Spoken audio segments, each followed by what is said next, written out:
Hello and happy Friday, film lovers. It is I, Cinephile Mike, your friendly neighborhood cinephile, and I am here today for day 44 of the 95 Days of Award Season posts.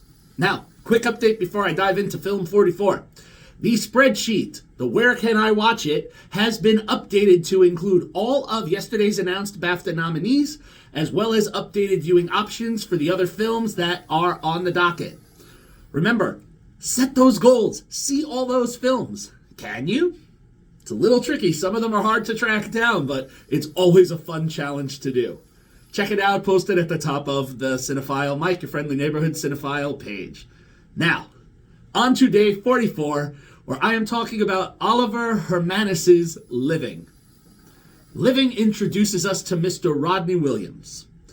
Now, Mr. Williams, as he's referred to for the majority of the film, was a public service worker working in London who lives the very droll cyclical routine of wake up, eat breakfast, go to work, push papers, eat lunch, push papers, go home, eat dinner, go to sleep, repeat.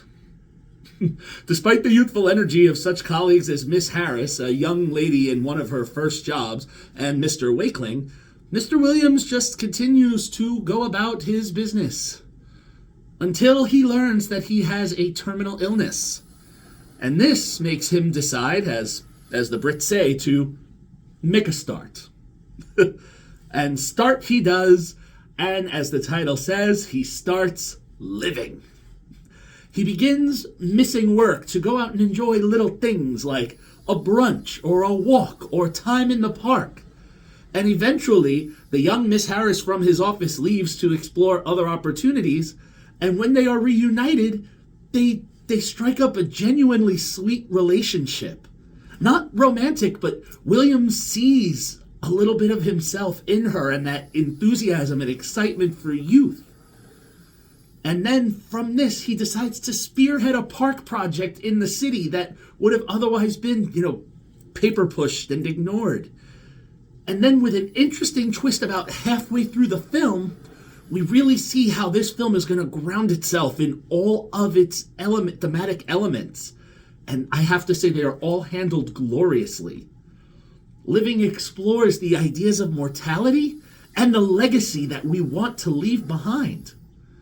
Yesterday's review of The African Desperate showed us a protagonist who is trying to figure out how to go and start life. And Living gives us that opposite. It's someone who, knows there may not be much left. And what do I leave behind?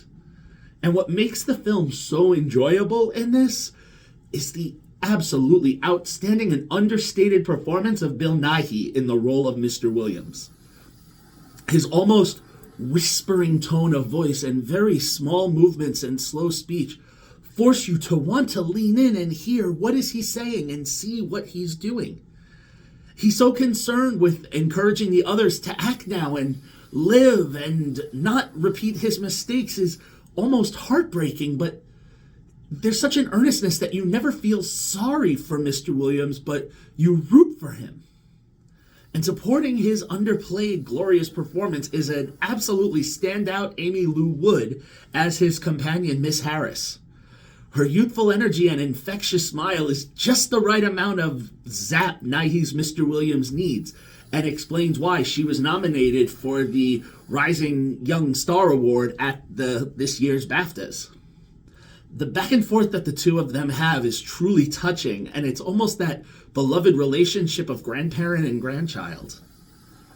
Now, for its award season trail and its Oscar chances, Nighy has been nominated for Best Actor in almost every major award category. The Golden Globe for Best Actor, Critics' Choice, the recently announced BAFTA, and the Screen Actors Guild, the SAG. So it's almost a lock with this. I would be very surprised if he wasn't nominated for Best Actor at the Oscars, which surprisingly would mark his first Oscar nomination in a very long and glorious career. If I'd seen this film in 2022, it would have definitely made my top 10 list. It's one I'm very excited to go back and watch again. It's just a very simple film with a strong message and stellar performances. Now, this year's Best Supporting Actress category is very full and very tight, so unfortunately I don't think Wood will have a chance to be nominated here, but in a lesser year, I truly think she would. And additionally, I hope the Academy recognizes it for Best Adapted Screenplay, which Kazuo Ishiguro adapted from Akira Kurosawa's original Ikiro. The BAFTAs and the Critics' Choice did recognize the screenplay, and I hope the Academy does the same. And additionally, and this may be a long shot, but it has been nominated for the BAFTA Outstanding British Film of the Year, and I would love to see this film enter the Best Picture race as well. It's just a glorious piece of cinema that deserves to be recognized and celebrated. If it is, it probably won't win, but to be there would be a great statement for films such as this. Obviously, this film for me is very easily a 5 out of 5. Now, if you want to see Living, as of this post, it's unfortunately only playing in very select theaters, and currently there's no announcement of streaming or a wide release date. But if it's playing in a theater by you, I encourage you to check it out. So I know this review went a little longer, but I just absolutely love this film and had to pack everything in.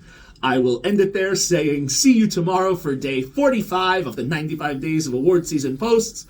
And until then, this is Cinephile Mike saying take a break and watch something new.